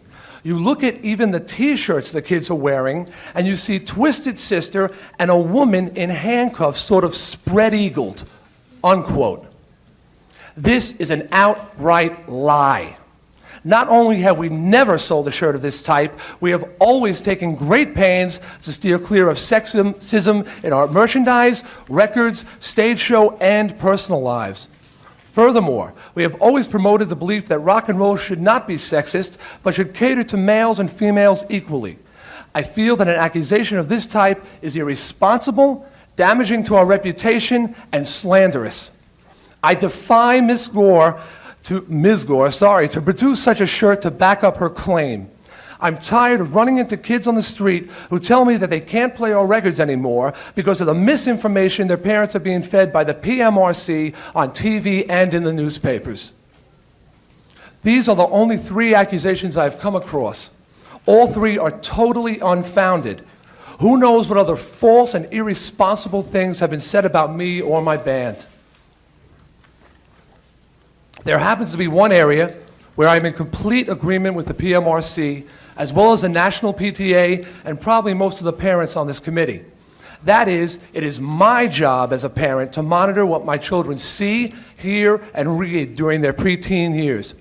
The full responsibility for this falls on the shoulders of my wife and I because there is no one else capable of making these judgments for us. Parents can thank the PMRC for reminding them that there is no substitute for parental guidance, but that is where the PMRC's job ends. The beauty of literature, poetry, and music is that they leave room for the audience to put its own imagination, experiences, and dreams into the words. The examples I cited earlier showed clear evidence of Twisted Sister's music being completely misinterpreted and unfairly judged by supposedly well-informed adults. We cannot allow this to continue. There is no authority who has the right or the necessary insight to make these judgments. Not myself, not the federal government, not some recording industry committee, not the PTA, not the RIAA, and certainly not the PMRC. I'd like to thank the committee for this time, and I hope my testimony will aid you in clearing up this issue. Thank you, Mr. Snider. Can I get a glass for some water, please? Thank you. Yeah. Yeah, you're a cameraman, you can do it.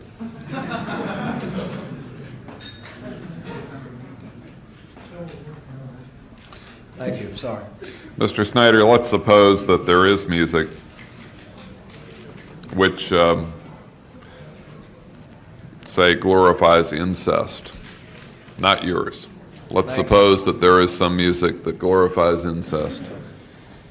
Do you think that, parents should know about it? Or do you think that it's just a matter between whoever is selling the record and whoever is buying it? As I said in my testimony, I think it's very important that parents be aware of that these lyrics exist. How could they find out about it? Well, quite simply, as a parent myself and as a rock fan, I know that when I see an album cover with a severed goat's head in the middle of a pentagram between a woman's legs, that it's not the kind of album I want my son to be listening to. Right. If I read a title on the back of, say, somebody said Ice Cream Castle, a title called If the Kid Can't Make You Come, whatever it is, I realize that's a sexually explicit song. By just looking at the cover, looking at the lyrics, looking at the, I should say, the titles, that should cover just about all bases. The few albums that do not express their intentions on the cover or in the song titles, I think a parent could take it home, listen to it, and I don't think there's too many retail stores that would deny them the ability to return the album for something different. Do you think that that most parents, or even kids for that matter, know everything that's on an album when they buy when a child buys an album? I don't know half the things that are on half the albums I own. Right. Some of the bands I listen for musical reasons. Other bands I listen to for lyrical reasons.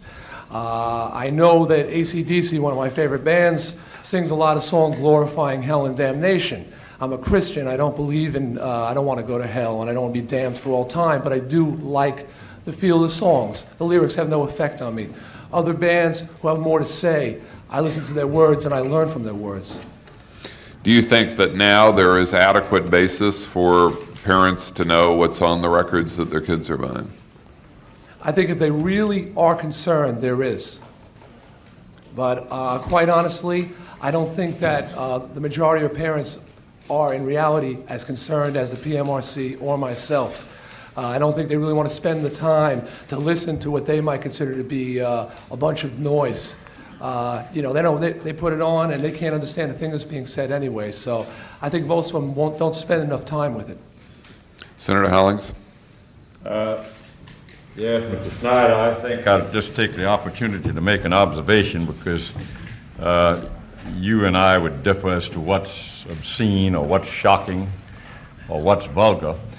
And persons of goodwill will differ on that particular score. I think that somewhere in this hearing record, we should not be on the defensive and we shouldn't create the atmosphere that we're powerless. The absolute nature of your statement that we don't have any authority, I only want to refer everyone to the Pacifica Foundation case, where the Federal Communications Commission was questioned as to its power to regulate public radio, TV broadcasts that was indecent but not obscene. You see, they differed between what was indecent, what was obscene, and what was shocking. They had the 7 dirty words. I think everyone remembers that case on the West Coast. And the Supreme Court of the United States found out positively the FCC had the authority, had the responsibility, and I'm quoting from the language of the Supreme Court, patently offensive, indecent material presented over the airwaves confronts the citizen not only in public, but also in the privacy of the home where the individual's right to be left alone plainly outweighs the First Amendment rights of an intruder. So this isn't just a forum to rally one way or the other and hope something happens. This is a forum with a definite responsibility with respect to Congress and enunciating the duties of the Federal Communications Commission, which have been constitutionally followed. So I understand your opinion, and that's why we invited you up here to hear your words and not mine, but I think that the general nature of all this testimony of nothing censorship, First Amendment absolutism does not pertain with respect to the broadcast media, and that's, of course, the main media, I guess you would agree, to actually sell the record, wouldn't it not be? Yes, except I'd like to clarify something. I said no authority has the right or necessary insight. I didn't say you weren't able to. I said you don't have the right, or I don't have the right, or the RIAA. Also, we're talking about the airwaves as opposed to a person going with their money to purchase an album, to play in their room, their home, on their own time. The airwaves is something different. I think that the FCC and even MTV have done a fair job in keeping profanity, obscenity, and things like that off the public airwaves. But as far as what you listen to your own home, that's something totally different, I feel. Yeah, I think that record ought to be elaborated to show just that. Previously, about 5 years ago, 6 years ago, before this committee, we had the TV networks. And pursuant to that particular hearing, they again came back, I remember specifically CBS, and they demonstrated how they had this film, and then they got together with the producer and removed certain scenes of violence and certain four-letter words and did not offend the producer's sense of art and the production itself. So we've made some progress, but bottom line with respect to these particular records, the Supreme Court has found that there is that right and that responsibility. Thank you, Mr. Chairman. Senator Gore. Thank you very much, Mr. Chairman. Excuse me, are you going to tell me you're a big fan of my music as well? No, I'm not a fan of your music. I'm sorry, Mr. Gore. I'm aware that Frank Zappa and John Denver cover quite a spectrum, and I do enjoy them both. I am not, however, a fan of Twisted Sister, and I will readily say that. Mr. Snider, what is the name of your fan club? The fan club is called the SMF Friends of Twisted Sister. And what does SMF stand for when it's spelled out? It stands for the Sick Motherfucking Friends of Twisted Sister. Is this also a Christian group?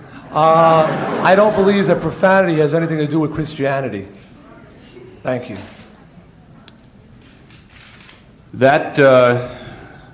It's just an interesting choice because I was getting the impression from your presentation that you were a very wholesome kind of performer, and that is an interesting title for your fan club.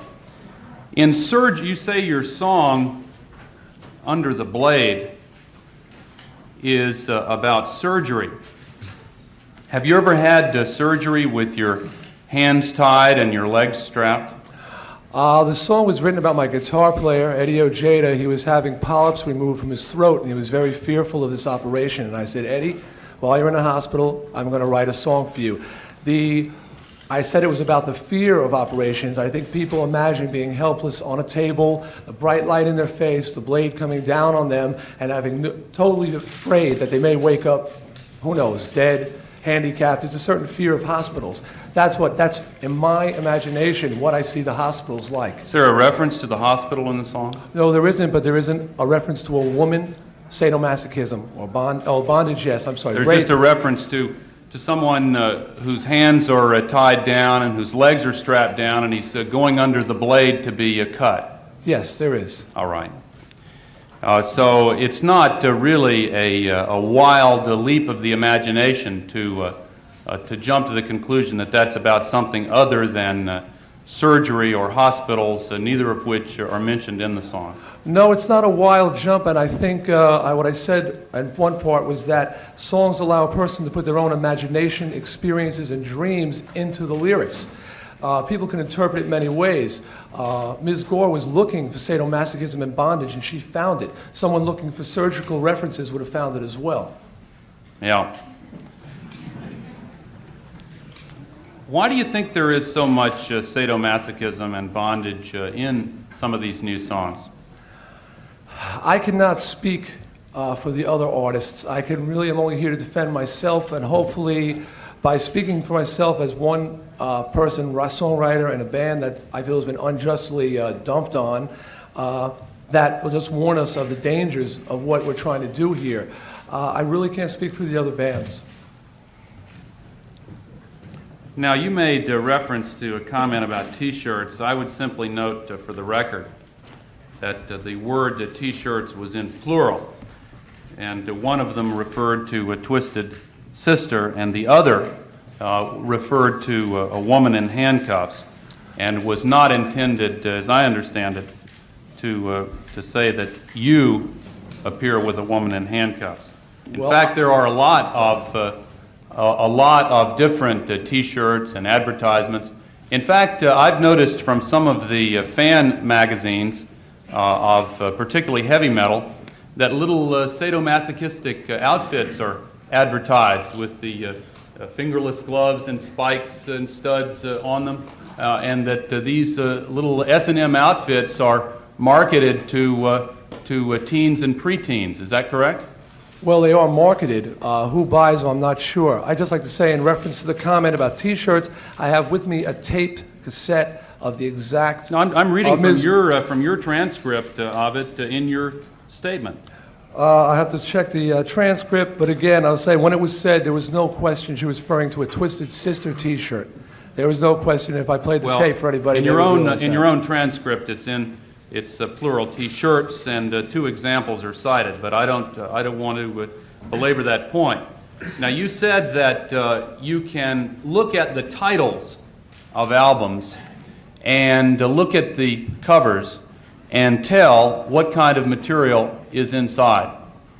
Does the title Purple Rain give you an indication that the material is about masturbation?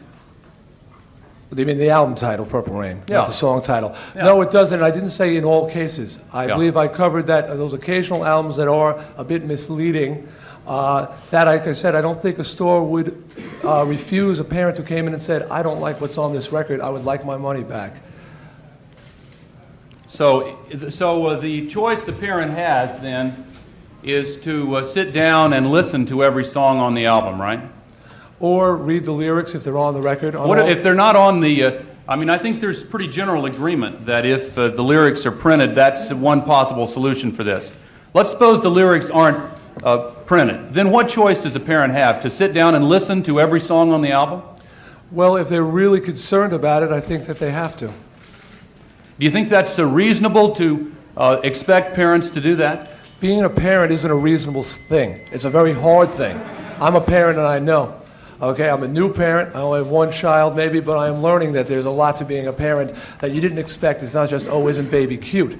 There's a lot of labor and a lot of time and a lot of effort that goes into it. It's not totally pleasurable. Yeah, and you'll find when they get a little bit older that when they're exposed to the kinds of themes that we were presented with earlier, that if you love your child, you're going to be concerned about that. And if you want to protect that child from unnecessary exposure to inappropriate material, you sometimes need a little help, the kind of guidance that is presented in the movie industry, and it is totally unreasonable, in my view, to expect parents to come and sit down and listen to every single song in the albums that their children buy in order to fulfill their responsibilities as parents. Now, the only thing that I felt at all comfortable about in your statement was when you said that you shared some of the concerns of the PMRC. I would simply hope that, or end by expressing the hope, because my time has expired, that artists and record companies will find a way to manifest that concern in some self-restraint and show of responsibility to give parents a break. You're right, it's tough being a parent. It's even tougher being a kid. If both are going to be able to deal with the kind of material that's coming out in popular music, it seems to me the industry has a responsibility to give them a little help. Thank you, Mr. Chairman. Right. Senator Rock. A responsibility for those who would hear those words. I feel a tremendous responsibility, and as I said, I don't put anything down on a record that I can't stand behind in my beliefs 100%. I don't sing about drugs, sex, alcohol, because I don't advocate sexism, the use of drugs, and drinking. So I don't write about those things. I only write about things I believe in. And that's the way you define what your responsibility is? That is not to write about things that you don't believe in? Yeah, that's how I define my responsibility. To write about things that you can stand behind. I feel myself to be a moral person, and I think that I have a lot of positive things to tell people about. And everything, like I said, on my records, I will stand there and say, yes, I wrote those words, and this is what it meant, and this is what I was trying to say, yes. Do you think that parents, not only those who are in PMRC, but other parents who are concerned here and across the country about the development of new trends in music and the lyrics that go along with that music are naive or somehow missing the point? Do you think that they're unduly worried about some of the developments and writings about sadomasochism, suicide, rape, other things? I mean, do you think that's really not that serious a problem for this country and our young people? That's like sort of a multiple question. I don't think they're naive, and I don't think that at times they're unduly worried, but I do think sometimes they take it overly serious. I mean, there are monster movies on all the time. They've been going on for ages, and people watch a monster movie and they get scared and they walk away, and it was just a movie. Rock and roll, many times, is the same thing, trying to get an effect either of laughter, of sadness. A lot of the heavy metal bands are trying to scare people and just make them just like a horror movie. Vincent Price isn't getting have problems because he's done all these monster pictures. He's just an actor. I'm not going to say I'm just an actor, but I am entertaining people, and a lot of these bands are entertaining people. And when they were reading some of these lyrics before, I couldn't help but laugh. I mean, I hadn't heard some of them, but some of the lyrics were ridiculously ridiculous. I mean, you know, and even a kid reading that, I think would go, oh my God, what's going on? You know, it's ridiculous. It's the only word I can think of. Some of the lyrics.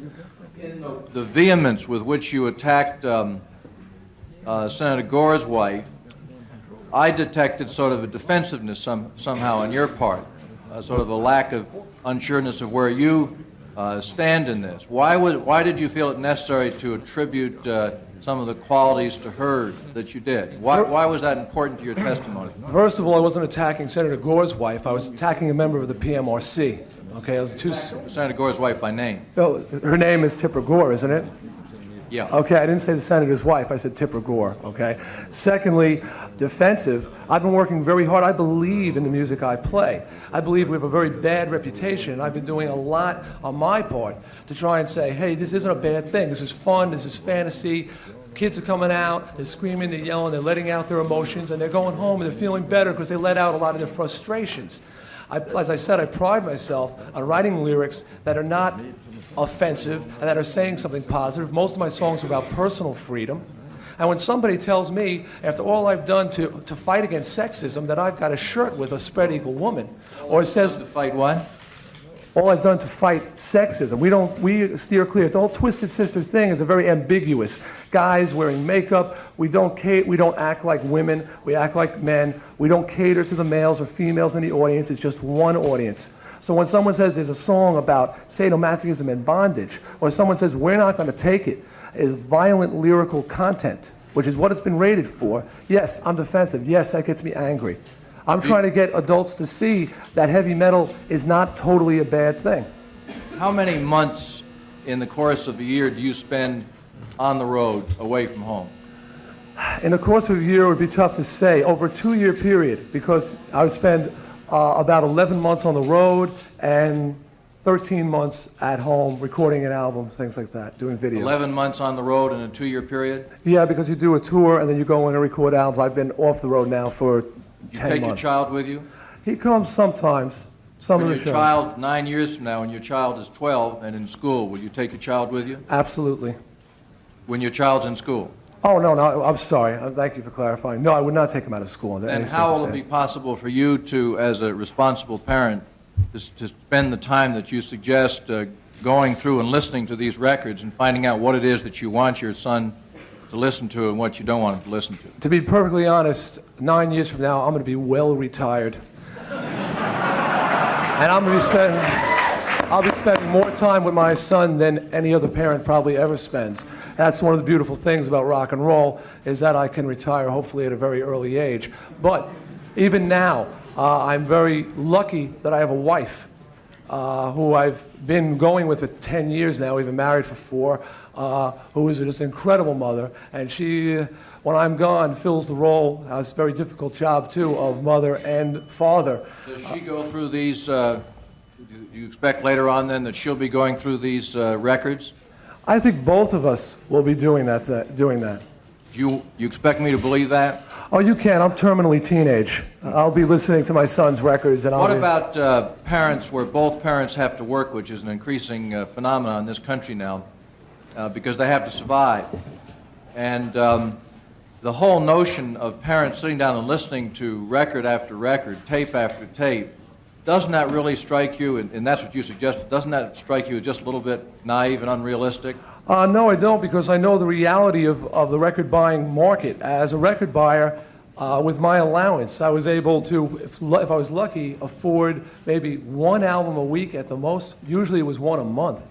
Albums cost anywhere from $6 to $10, and that's a lot of money to a teenager, to a pre-teenage. It's a ridiculous sum. To a teenage kid, that's a considerable amount of money. So to listen to one record a week, I don't consider that a hardship. Senator May I ask Pressler? just one final question, Mr. Chairman? Bearing in mind that it's 12:30 and we Yeah. have a lot of witnesses left, yes. Well, then I won't ask the question. I'll bear that in mind and won't ask the question. Thank you. Senator Pressler? Well, basically, I want to get down to your recommendations.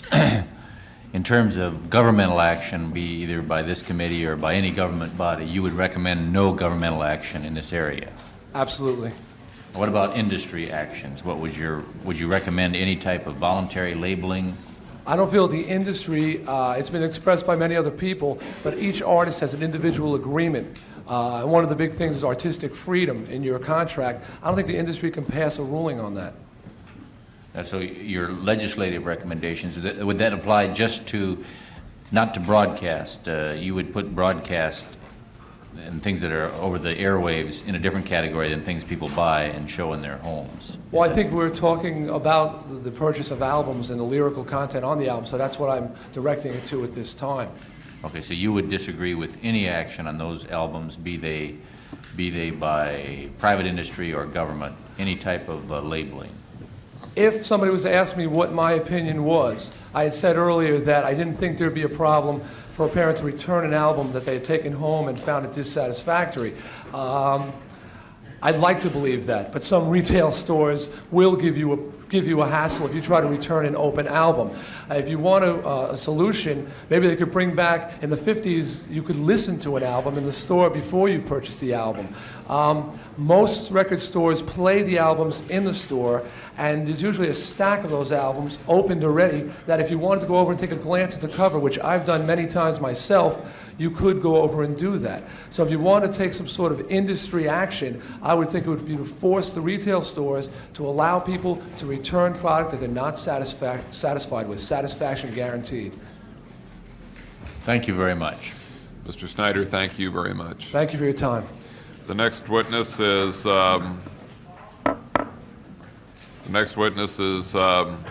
Mrs. Millie Waterman, National PTA Vice President for Legislative Activity.